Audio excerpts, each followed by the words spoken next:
YouTube, how are you? Hope you're doing great. Thank you so much for tuning in to Discover with Sbenati. This is episode number 11 on Discover with Sbenati. We have an amazing guest. Okay, someone who is an underrated person that should deserve a lot of the praise, and she will be getting that in just a second. Her name is Catherinanne. She is the cornerstone, or she is the person that actually put Reverend Kevin George on the podium, literally and figuratively. And she is right here. She's right here, right beside me, and I'm going to let her introduce herself. I'm going to speak just a little bit about her. She is fantastically nice, very giving. You can tell that from the moment that you actually meet her. She works in Russia, and she works for the military as well. Very amazing person. Catherinanne, take it away. Okay, so I'm Director of Campus Ministry at Russia University College. We've had a lot of different names over the years, and actually it's important to know that right now we're in our centennial. So Russia's actually been there for 100 year and comes from really strong roots, which I'll get into a bit later. We've been Russia Hall, Russia College, Russia University College, and now in our 100th year. And then I'm also chaplain to HMCS Prevost, which is our Naval Reserve division here in London, and have worked in chaplaincy. I was Reg Force years ago, a long time ago. That's something I didn't know about you. Okay, I didn't know you were Reg Force. Okay. Yes, I was. Okay, yeah. Some things it's not that I hide anything from anyone, but I just, try never to. I've done chaplaincy across Canada, coast to coast, and have served, when I was Reg Force, I was posted to Borden. Also, while I was Reg Force, I took a 2-week stint to go serve our people who were in CFS Alert, Canadian Forces Station Alert, which you may be familiar with, but not everybody would be. So it's 250 miles from the North Pole.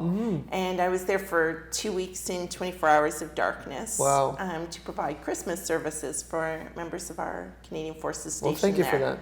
So, and that's kind of one of the most unique things I did within the military. But the biggest thing is just being present to our members and their families, and then bringing the Navy to Canadians, which is also important.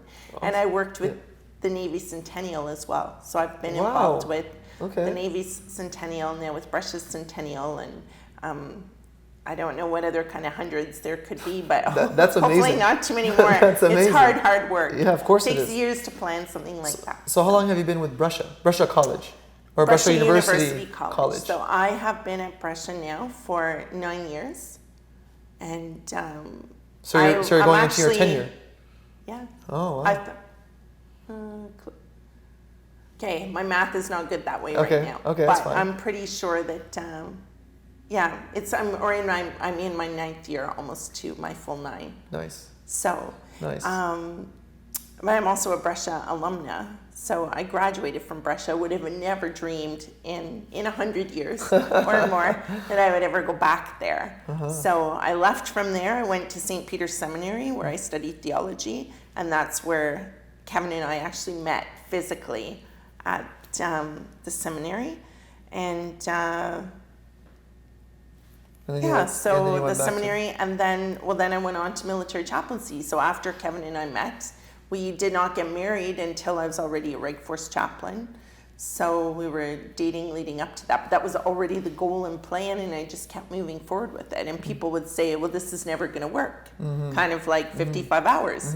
Well, this is not going to work. How is this going to work? You have a fiance who's from Newfoundland, who's studying at an Anglican seminary in London, and you are studying at a Roman Catholic seminary, you're in the military, now you're going to the regular force. God only knows where they're going to send you, post you. So how's this going to work? But if you're listening to the divine and to promptings in your heart, then you'll trust and have faith, and you'll continue to move forward through the thing that seems the most impossible. And so I'll never forget sitting in our chapel at Borden. There were even people leading up to our wedding who would say, you know, this is not going to work, or how can this work? A marriage is supposed to be lived daily in the Lord, you know, things like that. And I was there in the chapel and someone was preaching, so interesting connect. And people think that preaching is our word to deliver.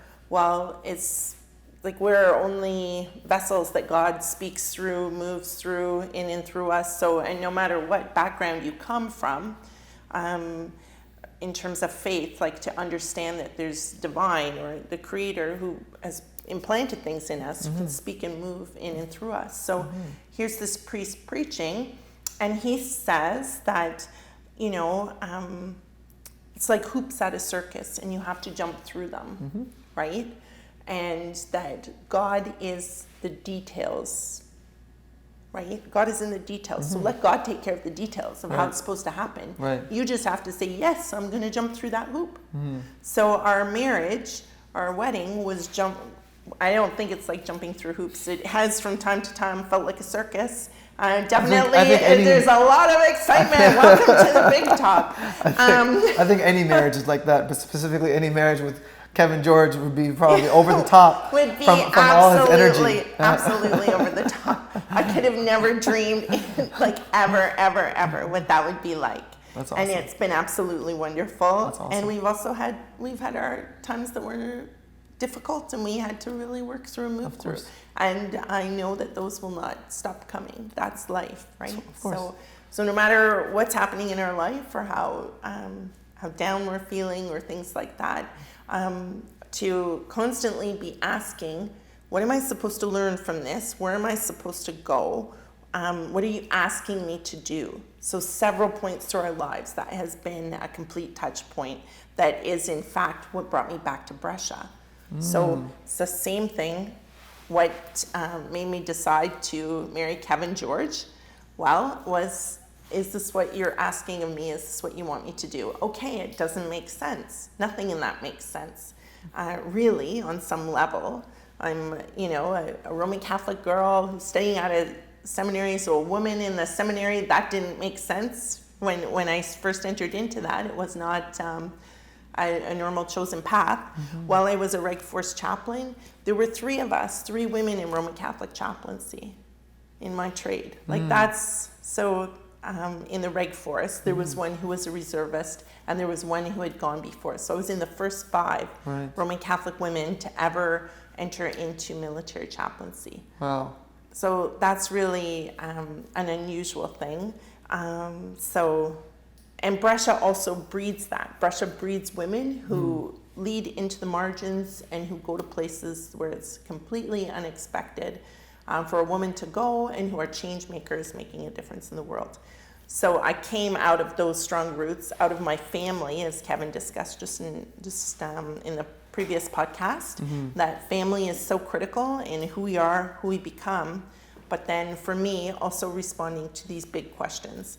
And then saying like, yes, I will do that. You're asking me to do that?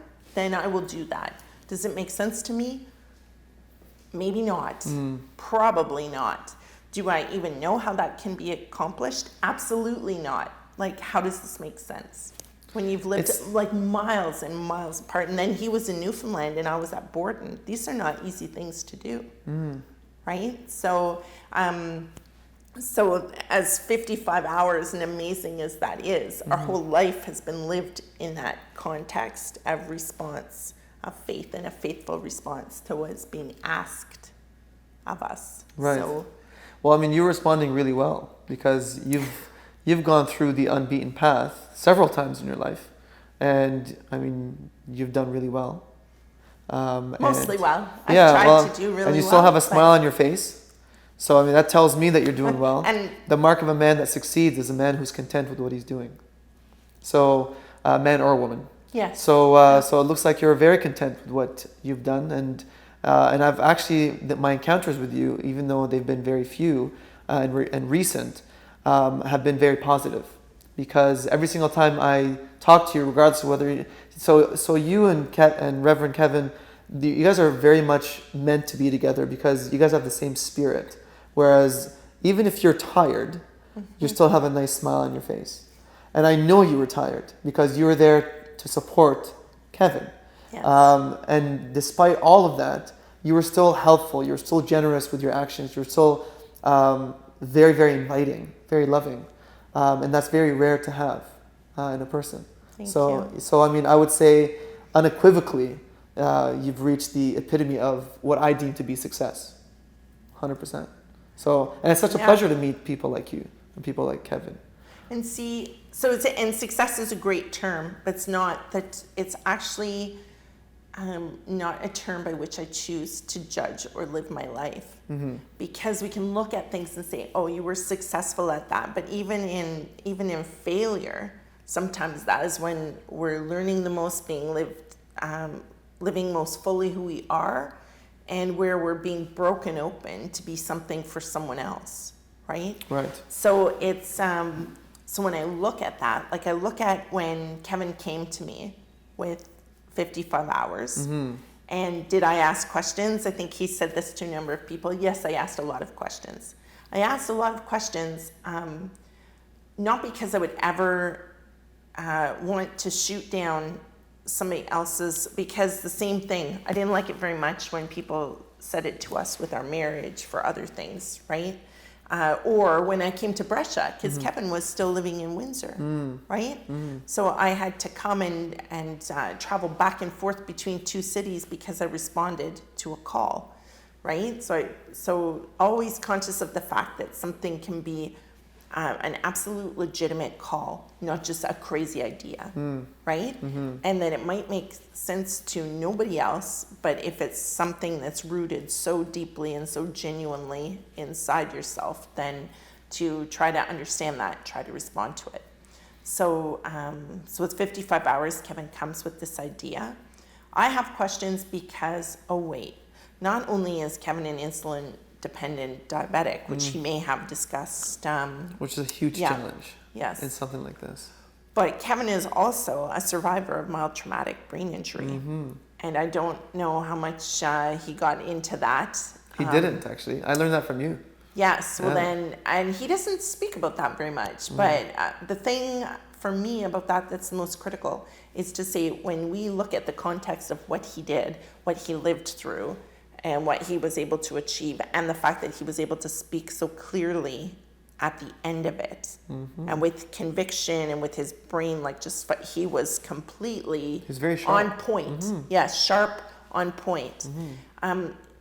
I lived alongside of him in the midst of darkness, despair, a whole lot of things for 3 months, for sure. So he was injured in December, the end of December. And by Easter, he still could not properly preach. So that's a long time. Of course. And December of what year? So that was 2017. Okay, yeah. 2017. Yeah. So it's very recent. Yeah. Very recent. And so even a year ago, so just 1 year ago, he was still having tests because he could not be as effectively in a room with people talking if there's counter noise. So our brain learns to kind of filter those things out. And one of the things that they say medically, so for example, our brains would see a forest and would say forest. Kevin's brain would see a forest and would say tree, tree, tree, tree, tree, tree, tree. Like it just saw each tree individually, and the same with noise and the same with things. So for his preaching, it wasn't something he could easily do. He had imbalance issues. He had just so many things that were a struggle. And as I said this on the radio, the brain, just the amazing capacity to heal itself. So the things that have been already given us, implanted in us. Right, of course. So that our cat wanted to tear off her fur coat. Like Kevin needed the house so hot in the midst of the initial phases of healing. So probably for a good couple of months. And it's because a doctor explained to me, the brain takes whatever energy it needs to repair that area and to build new neural pathways and things. Right. And so it's taking it from things that regulate our body temperature because it didn't need that as much. Gotcha. It needed it to do this great work, right? Gotcha, yeah. So when you look at all those pieces all together and say he couldn't even effectively initially preach one 15-minute sermon, homily, in a church context. He not only did one, he did 55, but they were 55 minutes long.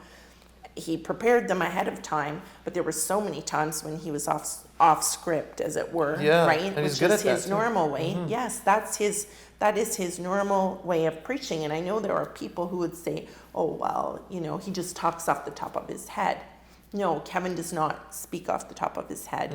He's prepared through the weeks. He's pulling things together, but he has this amazing capacity to be able to get up there and just engage with people. Right. So for him to have a scripted out sermon is a very different kind of, that's a very different Kevin even than I'm used to hearing preach. Right. And the thing is that you know all this because you've been with him the entire time, right? So you're there, you're his backbone.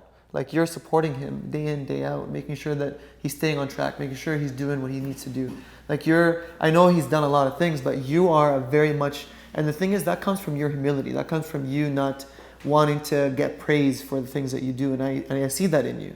I'm just wondering so let's take us back to how you grew up. So, where did you grow up? So I grew up in London. I was originally born in Korea. So that's I was born on a military base. Oh, okay. So also kind of an interesting thing to know. Yes. Okay. So I'm an immigrant to Canada, but from the time I was a toddler. Right. So it's my parents who are the true immigrants. Okay. And so your parents are Korean? Oh, no, they can't be. No. I mean, that doesn't make sense. I know. My parents are American. Okay, yeah. So, yes. But they were working there. They were working. Yes, Korea, I was born. So sorry, that was a bad joke. That's okay. I wasn't serious. Obviously, you're not Korean. No, I know. That was pretty bad, actually. It's not. I understand the comment because it could be adopted. Yeah, right? That's true. That would be a very fair question as to why if I'm born in Korea. Yes. But I was actually born on an American base within Korea. Yeah. So that's so my path starts really back. I've always being the newcomer, right? In lots of different ways. Yeah, I think we all know what that's like. Of course. In one capacity or another. Mm-hmm. So even if you're a newcomer to Canada, people who are here may not have been a newcomer to a country, but they've been newcomers to lots of different things. And newcomers to the first day of school, to the first day of high school, to the first day of a job. Yeah. Transitions are never fully easy, right? But you came here at what age? So I was just a toddler. Okay. Yeah. Okay. So so the transition wasn't that hard. Well, not for me. I didn't understand it. My parents, it would have been quite a transition, even though the same way for a Canadian to end up in the U.S., there would be differences. Of course. Differences in how we do things. Of course. And you have siblings? I do. I'm the oldest of 7. Oldest of 7? Mm-hmm. Wow. Kevin's the youngest of 7. Right. This is a challenge in a marriage. That's amazing. You can imagine. Because what I know is that the eldest usually is the person that takes care of all the other siblings in the pack. Responsibilities. So by default, then you become a leader. So actually, you guys are now. The more I learn about you, the more I know that you guys are actually meant to be together because you're in essence carrying him up because you have that quality. Well, yes and no. There's Kevin does not need me to carry him in any way. But I'm saying that compliment that you're the first and he's the last in his family. You're the first in his family. I think that's a really nice compliment. That's a very, very nice compliment. Yes. So take us back. So you came here with your 6 other siblings. No, they were all born here. Oh, they were born here? Yes, so they were born here. Okay. So we immigrated when I was just a toddler. Okay. And then when you say toddler, what age are we talking about? So 2.5. Okay. 2. Okay. Yeah, 2.5. Okay. So just small. Right. Yeah. And your age difference between you and your siblings are what? So I have a sister, just my next sister. Krim we're 13 months apart, maybe. The rest of them are like 2 to 3 years apart. Okay, wow. Yeah. Okay. Yeah. Wow. Okay. So, so really raised in a strong, good, loving family that that taught me generosity toward others, generosity toward community. So, for example, even when we were children, I'll never forget my parents sitting us down. The diocese was having a campaign that was to raise money to do things that were like ministry focused, but to help the church, then to help others, right? Yeah. So they sat us down and said, what are we going to do without as a family? The church is asking this of us, and so we want to discuss this as a family. What are the things we can live and do without in order to accomplish this greater good? Wow. So from the time I was a child, I learned that. Right. I learned that we're not about ourselves, that we're about community, that we're about the family first, that there's sacrifice within that, but then you're going to sacrifice for your community. So I learned that from the time I was a small child. That was, and maybe providentially, that's how they were raised too. My grandparents on both sides were very generous people with community and with just their love. My one grandmother died when I was a child, and I never knew my grandfather, my maternal grandfather. So he died when he was quite a young man. So, but my paternal grandparents, that was a life of complete sacrifice, giving to others, and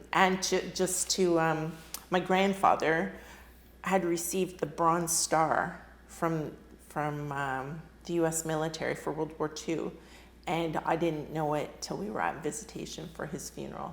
Wow. So when you talk about humility, honesty, like this is a very significant award. Of course. Meritorious award for action in the line of duty. And I didn't know it until he was gone. Wow. Yeah. That's amazing. So it runs in your genes. Like, it makes sense. Well, yeah. I know to you it doesn't see it. You don't see it, but that is the humility. That's the definition of humility. Because once you see your own humility, that becomes arrogance, right? So I mean, other people can see it. I don't think you can see it, right? And that speaks to your humility. That's amazing. Well, I just I try to live my life as best I can.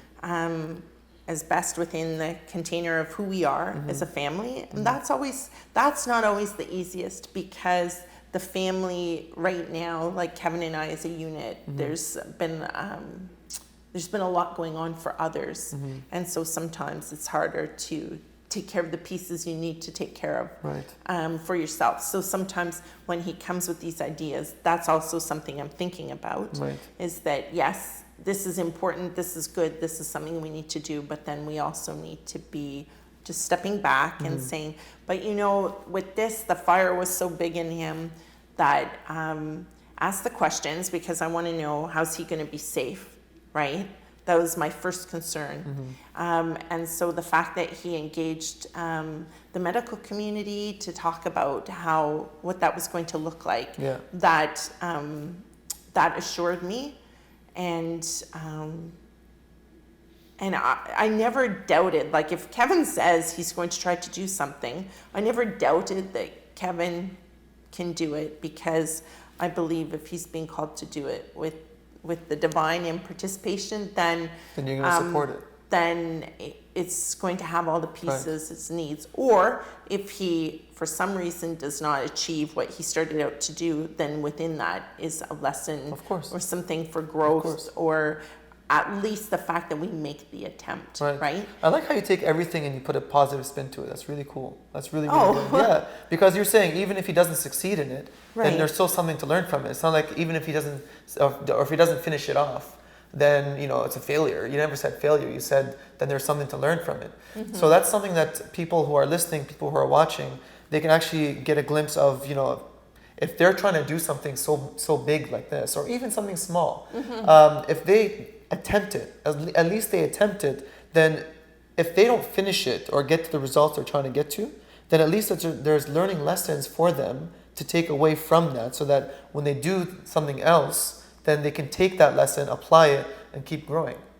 Well, I'll take, for example, if you look at Judeo-Christian and Islamic, like in terms of the family of Abraham, right?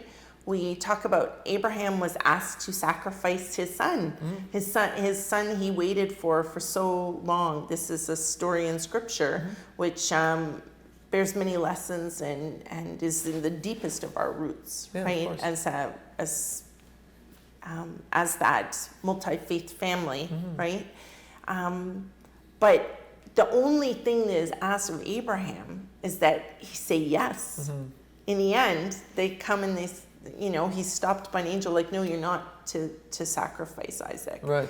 But, and I know people would ask questions then, well, what kind of a God is that who would demand such a sacrifice or things like that? So those are things to be theologically debated. Right. But what I can say is that in that, and it's something that was what inspired me to leave the regular force and go with Kevin to Northern Labrador. Right? When we were married, we were already living apart. Right. Because, and because I asked those questions. And basically, this is what I received from God, is the story of Abraham, and that this is between you and me. This is not between you and Kevin. So that seems unusual, right? If you are going to leave the regular force, like, yes, I called you to be here. But if you're going to leave, then you're going to leave because it's between you and I, it's not about you and Kevin. That's very deep. Right? That's very deep. But then there's an interesting positive side to that. I can never blame Kevin for the decision I made. Of course. Do you see? Of course. So within our marriage, then there's a strength there, because I can never blame him because I responded. I left something because it was between us. Right, I got you. And so the sacrifices, the things we're asked to do, many different kinds of forms of That's a very good sacrifice in life. perspective to have. Right. Very good perspective. And so, and also then to say, like, always, it might seem like it's about me. Yeah. Right? Yeah. And to other people, it might seem like it's about me. In any number of things in life. But if I'm truly living the call and wrestling with it as I'm supposed to, then always at the depth will be to know that I'm being called to make sacrifices and that they are not about me. Right. So it might be me doing it, but it absolutely has everything to do with me and nothing to do with me. Right. All at the same time. Right. That makes sense. That's an interesting. That's a very good perspective to have, actually. Very good Right? perspective, and it So keeps you going during hard times. Yes. Now, talking about hard times. Yeah. What are some of the hard times you experienced growing up from your childhood until now? We didn't have a lot of resource. Okay. So there were 7 children in our family, and there were struggles to make ends meet. So in the middle of that are struggles, but then the family also saying we make a sacrifice for something bigger than ourselves, right? So you grew up in a very well entrenched religious family. Yes. Okay, so that was basically your roots. And basically that basically raised you up to take on the actions that you took on so far in your life. Yes. Yeah. Yes. So you grew up. And then also the church, the school, the various things that I was involved with outside of school. There were a lot of contributing factors. So I mean, you've done. But I guarantee you, my father says of all his children, I'm the one he would have last expected would join the military. Okay. So a military officer saying of all his children, I'm the one he would have least expected. Why is this? For probably all sorts of reasons of who I am, but is it why? Because you're too kind. I guess just a number of things. I'm of all his children that I'm not the one he would have expected. So what got you attracted to get into the military? Well, that was God, right? So I didn't just wake up one morning and say, oh, let's go join the military. No, I was actually, we were on a family trip that took a lot of sacrifice to go and get there. And in the midst of it, I feel people think that when God calls us to do something, God does it through things like that. You know, I'm going to call you to do something that's like completely outside of yourself. No, God is going to use all the pieces that are exactly a part of who we are.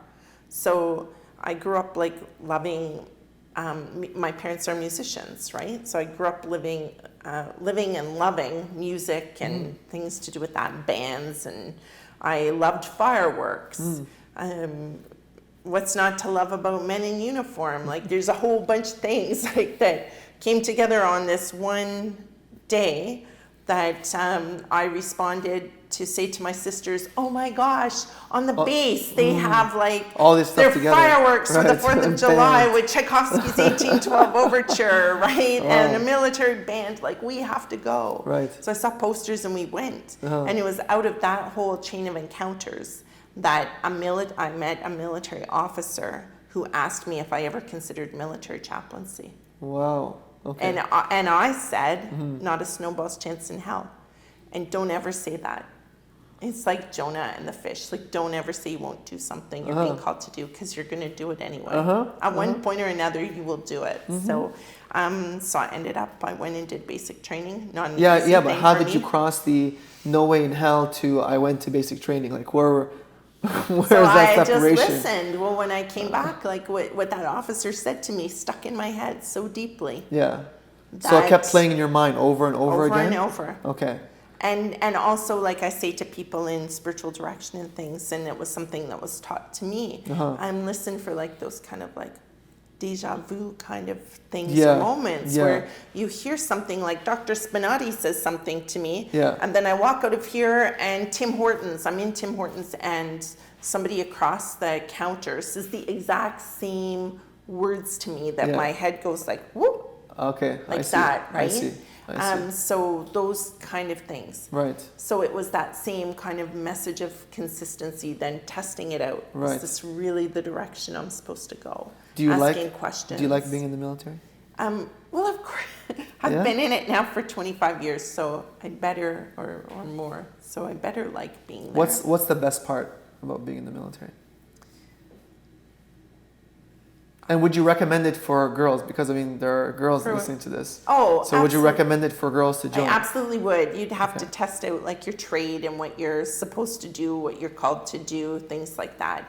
I would. There are many wonderful things the military has given me, many wonderful points of leadership as well, right? So, yes, I would recommend it for people. It's not for everyone. It's... but it is a community that lives and cares and breathes about one another. And also, interestingly, it's not about the self. It's about how you are as the whole. Right? That's right. The camaraderie and the giving. Yes. To the community. So there's a lot that happens. There's a lot that happens along that way. And then just little simple things. I remember I marveled at, we left a classroom where people were being addressed, and then I stayed to get something off of a board, and so it's one of the rooms we train like the whole ship's company in, and as I turn around, like every chair is stacked on top of the desk, the chairs are stacked, like people just did it, right? So it's why the military is called upon in the midst of any crisis. That's right. So when they're responding, it's not just logistics, it's not just, it's that training, but it's also about being more than the self. That's so right. Probably those are some of the reasons why I love it so much. Because in other aspects of my life, like Brescia, I definitely see that, but I don't think there's ever a time in the military where I felt like I was the last one and I was left on my own doing something. Right. People, for the most part. That's actually very true. Right? Yes. For the most part, there will always be somebody with you, staying with you. But when I think in other aspects of my life, I can remember being fatigued and tired beyond belief at the very end of something. And and feeling like maybe there were one or two people helping, or sometimes it depends. Right. But in the military, there is that camaraderie, that that togetherness. Yes. That you don't feel people are pushed, and that's the other thing. Right. So people are pushed to the limit, pushed beyond what they think they can ever get through or imagine. So that goes back to a lot of things with 55 hours. That so I also know that the human person is capable of far more than we think we are. That's part of training, but that's also part of living, part of faith, part of experience. Kevin and I have lost nieces. We've had significant loss in our life. We've had things that people would say, how did you ever get through that? Yeah. So, and out of that also comes a strong faith, right? Trusting that you're cared for, trusting that you'll be given everything that you need, that if you respond to the call and if you live the call faithfully, then you will be given what you need to accomplish the call. And that if you don't, then perhaps it's like Abraham and Isaac, and you're being just tested. That's right. To see, can you respond? Will you respond with your total full self, every bit of your being, to achieve or to move forward? That's right. And then what's it for? I really don't know that we ever fully know that on this side of our life, right? So, there's times I have glimpses of what goodness has come, of what's happened in people's lives. There are things that have happened for me in life that when you circle back, like 10 years later, all of a sudden, I've encountered somebody where something happened in their life, and I can see some of the fruits of what happened from actions way back in the past. Right. Right? Right. And a significant piece of that even is Brescia, right? To have been that call, and it came as a call to walk away from what we were at in our life to come see St. Clair Beach, Windsor, and to move really out on my own in a way. Like I would be here, then go home, be with Kevin on weekends, but working here through the week. I would have to be in our chapel on Sunday at Brescia. So I was brought back into that, and I saw things in a new way than when I had been a student, right? Right, so of course. Things you have that a different perspective at that point. Things I didn't know. So now I know why we're called Brescia, named after Brescia, Italy.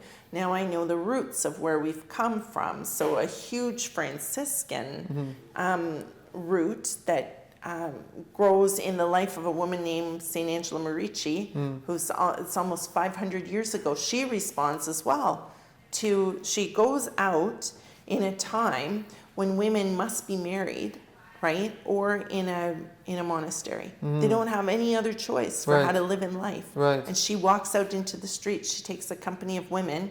There were 28 women total, because she responded to a vision and a call. Wow.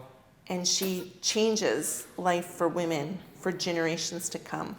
And now, do you feel that you're carrying that role to the women that are in Brescia University? It's quite capably happened. There's a community of growth, and all those things are very powerfully happening at Brescia. They happen in other places in the world.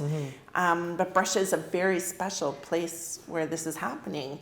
And I think because it comes out of that very deep rootedness of the Ursuline sisters who, when they responded to a call, so that's the other thing. And I think at the basis of all of this, of 55 Hours for Hope, of how we live our life, is about that response to a call, and to a call that seems impossible. Right.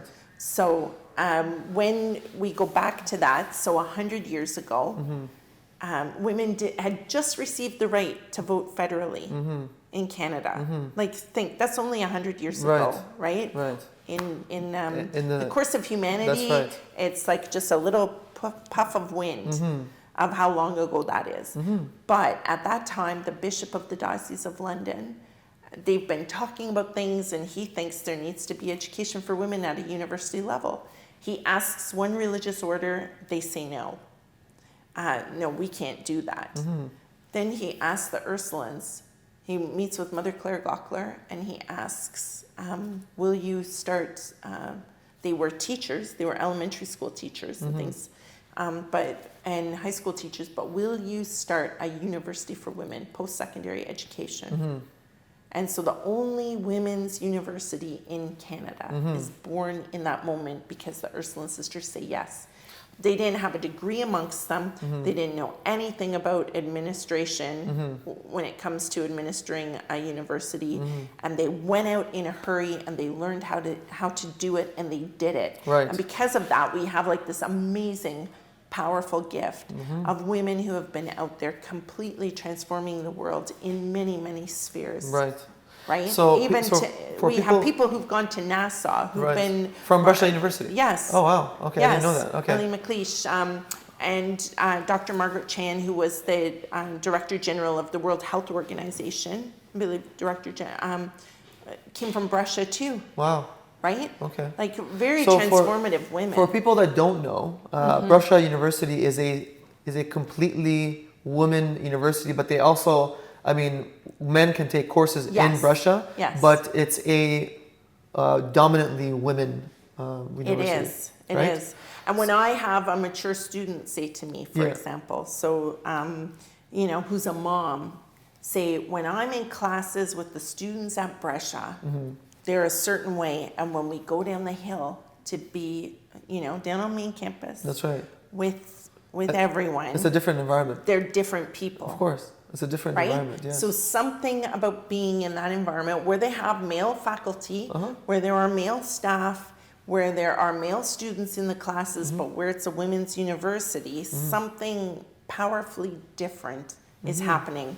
When a mom says to me, those students are totally different down there than they are up here. And what's the difference? She says up here they can fully be who they are. That's right. And isn't that, like, that's the task in life, is to become fully who we were created to be, to authentically speak our voice, to look at the needs of those around us, to speak and to move into the areas of the world where nothing is happening, where nothing is being done to respond to these needs. Right.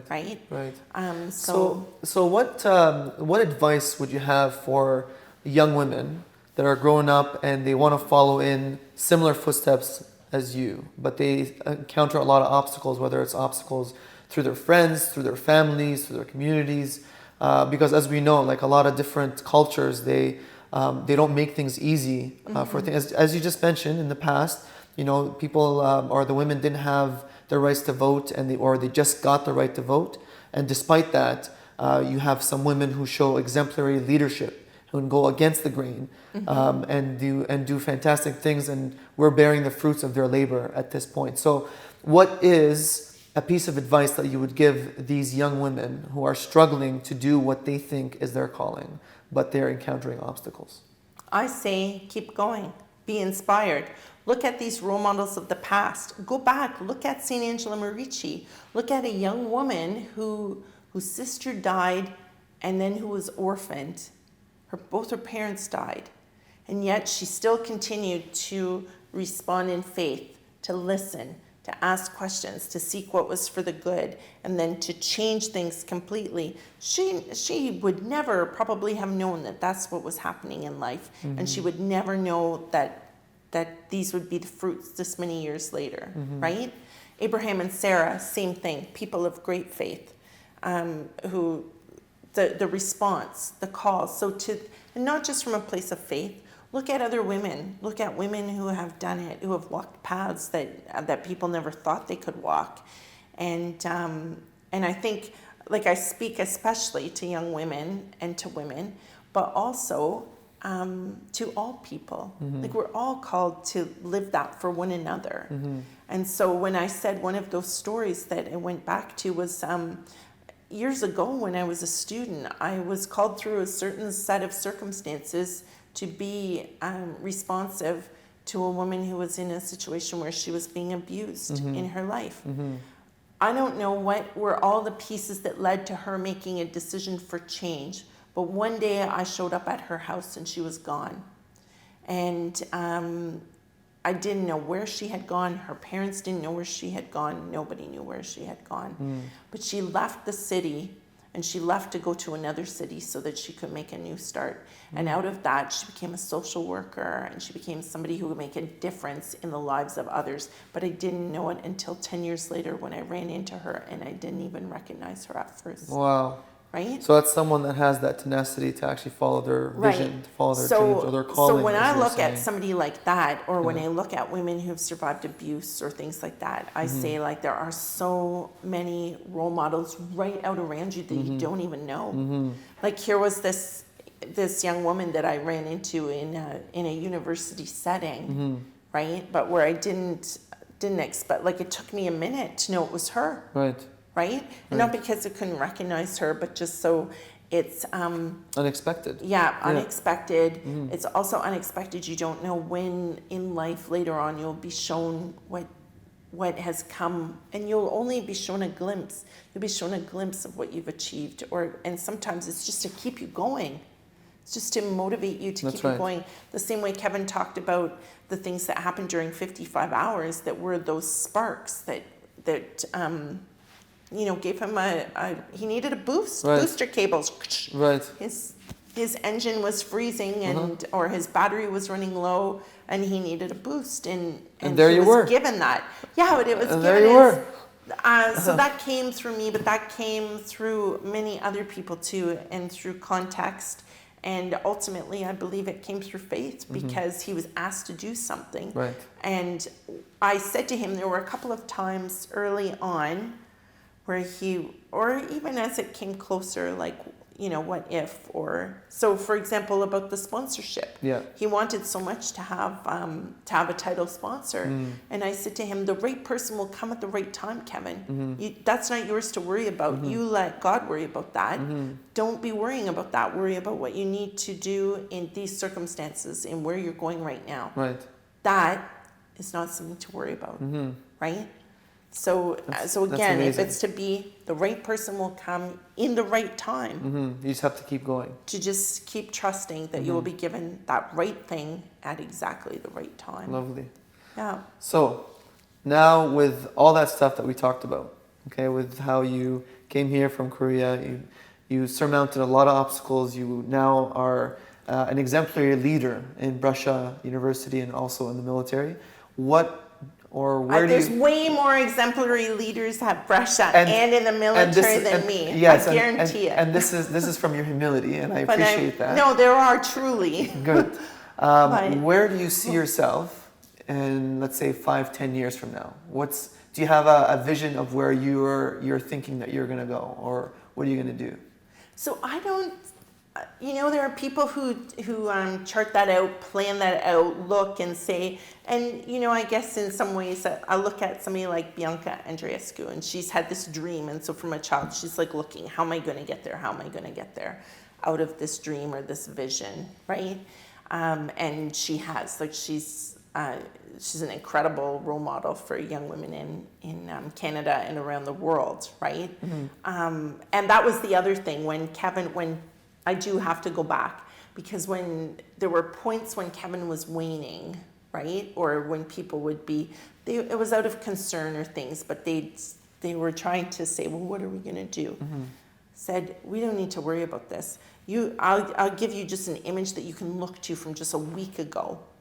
Bianca Andreescu, like when she's on the court and when it looks like she's failing, or when it looks like there's nothing, she has no reserve left, and then all of a sudden, whoosh, this like fire would come and she's back, right? And Serena Williams, like powerful women.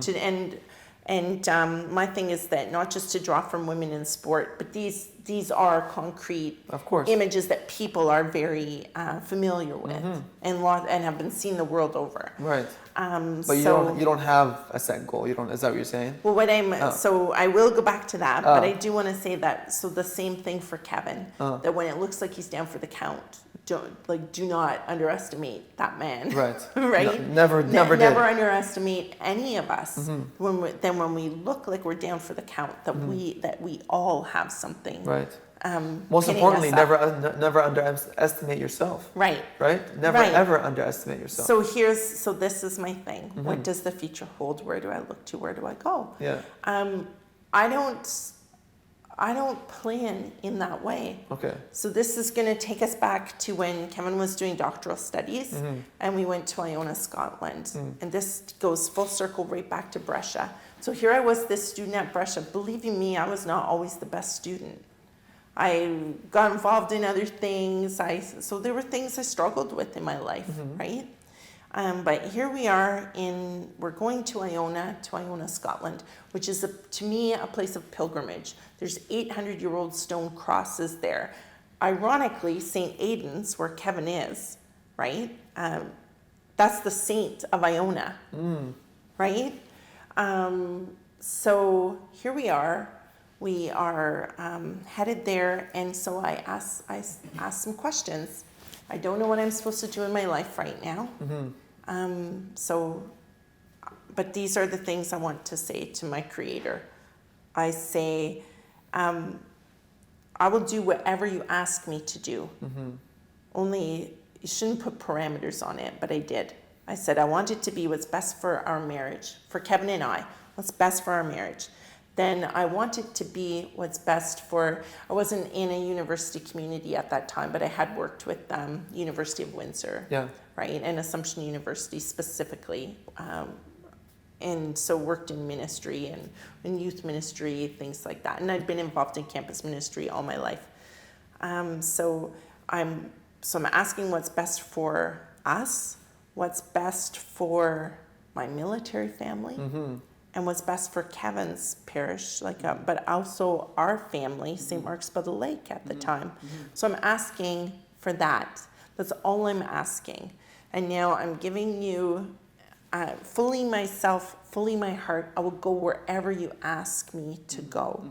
That's all I said, right? And then we go on this pilgrimage, and for his studies. And while we're there, can you believe it? This little Scottish, I won't try and do the accent because Kevin would tell me I get it so wrong and I'll offend people. Okay. But this little Scottish woman comes running up and she says, Catherinanne, I was to Mass today and the priest knows you.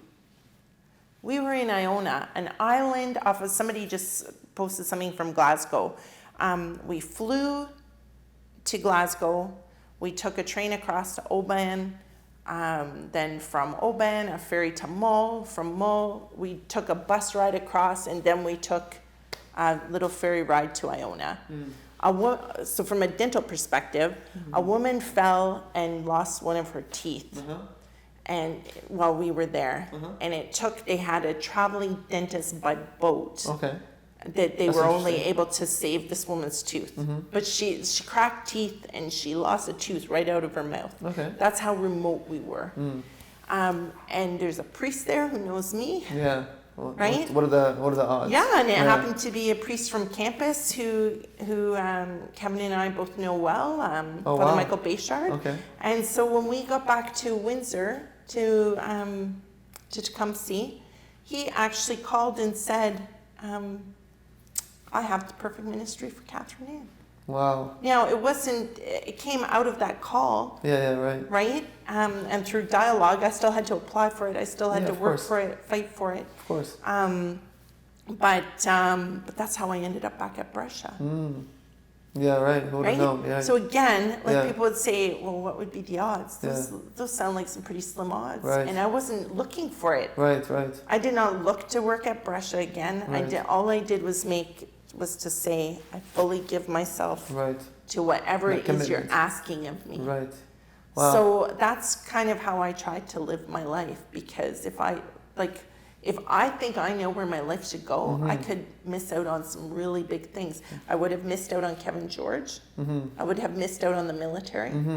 I would have missed out on Brescia. Assumption. Well, Assumption first, where I did campus ministry, where I loved campus ministry, and I was brought right back into it.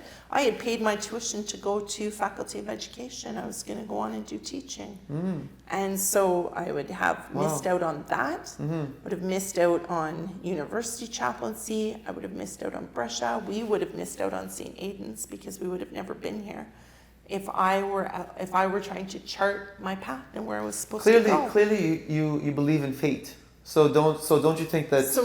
So for me, not fate. Not fate. Not fate. Okay. You don't believe in fate. You don't believe things are meant to happen? No, I think, no, because I think we make choices within it. Each step along the way. So here's the thing. I was presented 2 things to choose from. And it's actually the friends that Kevin and I met through. Like when I first met Kevin at St. Peter's Seminary, but it's friends of ours, and I'll never forget Rob saying this. He said, he's also a priest, and he and his wife, Sandra, were in our wedding party. But he said that this was the thing of faith, that he was always presented 2 options to choose from, right? So it's not fate per se, but that there were choices in that. So I was presented like the option to go to the Faculty of Education to work in campus ministry at Assumption University. Depending which path I chose, life would be very different, I'm sure. Right. No, what I mean by fate is basically like things depending on your own choices, because everyone has their choice of making their, whatever path they want to take. But fate in the sense that whatever is meant to happen is going to happen. So, but it's dictated based on your own choices. I'm not. So, but I want to bring it back to, because you said that you don't think in terms of 5-10 year goals. Or I'm not I'm not goal setting. It's ironic because the rest of the world is, and in every context of my life, that's how I have to function. So we set business plans. Right. So you basically take it one day at a time. Is that fair to say? Yeah, I try. I take it one moment at a time. I try to live within. I didn't know until last night that I was coming here today. I could have said yes, or I could have said no. Kevin, I'm not. It's not that. He's very busy, and his brain right now is still a little, post 55-hour fog. Of course, yes. A Jewish friend of ours, Wally, he shows me on the phone. It says you can't get there from here by foot. So this incredible journey. Almost 5,000 kilometers he travels in a time when we didn't have roads, in a time when it was a very different world. And he travels to cross enemy lines. So take my military context. Which of us during World War II would have said, oh, well, let's just go and encounter Hitler and try to ask him for peace, right? And not in any way to say the Sultan of Egypt was like Hitler. That's not. But which of us in the midst of war would say, oh, well, let's just travel. It's going to be months of travel of my life, and I'm going to go and I'm going to ask for peace. Or maybe like some sort of conversion. Who knows what the motives were, but the effect of what he did was absolutely peace. Because the Sultan of Egypt, so Malik al-Kamil, he responds with one of the greatest humanitarian efforts in all of wartime. So he gives food to the Crusaders and saves 50,000 lives that were at the Nile, right? So this crazy, crazy journey. And then one of the Franciscan brothers, the Capuchins, said to me, his own Franciscan brothers, his friars, he was gone so long, they thought he was dead. They didn't think he was ever coming back. And then he made it back. So he was imprisoned, he was beaten, he had horrible, horrible things happen along his journey, but he kept going. So it's the 800th anniversary, and now October is coming up. It's Islamic Heritage Month in Ontario, but also like in Canada. There's also a celebration around that pivotal moment, not for the Franciscans, but in terms of honoring the history of Islam in this country. And so we have partnered initially with that event, but then also more broadly, so with Temple Israel, with the mosque, with London Muslim Mosque, to have more communal dialogue. So instead of people coming together around another shooting in a synagogue, a mosque, a church, a sports arena, a school, to talk about these things. Let's come together to celebrate around 800 years of peaceful dialogue that continues to happen and have more dialogue. So on Tuesday, October 8th, we're going to show the film. It's a docudrama, a short docudrama called The Sultan and the Saint. It's going to talk about this encounter. Hopefully we can all learn more from it. And then to have dialogue as a community about what we can do to more fully live this and to have better dialogue among peoples of different faiths, backgrounds, people of no faith. Like we want this to be... And this is October 8th. Yes, October at Brescia. 8th at Brescia, Brescia University. In our auditorium. At what time? From 7 to 9. 7 to 9. October 8th, Brescia University. Docudrama. Yes. The Sultan and the Saint. Yes. And what I said was, yes. He gave up months of his life toward dialogue and discussion. Can you give up 2 hours of yours? Right. I know. Right? Right. So we're asking people just to come together for a couple of hours. Part of it is that docudrama, and of course refreshments. You can't do something like this without gathering around food. You need to have some kind of food. That's yes. right. That's right. Is there going to be very sultanate kind of food? Are we going to have some kind of shawarma? Well, here's the interesting thing. No, unless we have a sponsor for shawarma, we have. So, higher education, we're still trying to do the best we can in the midst I'm just joking. No, I know, but in the midst of a lot of landscapes. But this I can assure you, this is so cool. When you think St. Francis made that journey from Assisi, Italy to Damietta, just north of Cairo. So he made that tremendous journey. And now, 800 years later, there's a Catholic university, has its roots in, but it's a Catholic university that is multi-faith in terms of the students, the staff, the faculty, the people who are there. Yeah. But right now, we have a student in hijab from Egypt, like studying with us. Right. So how remarkable is that? But the more remarkable thing is she was home in Egypt. So we Skyped to have one of our meetings, and she has brought back dates, which is very significant in Islam.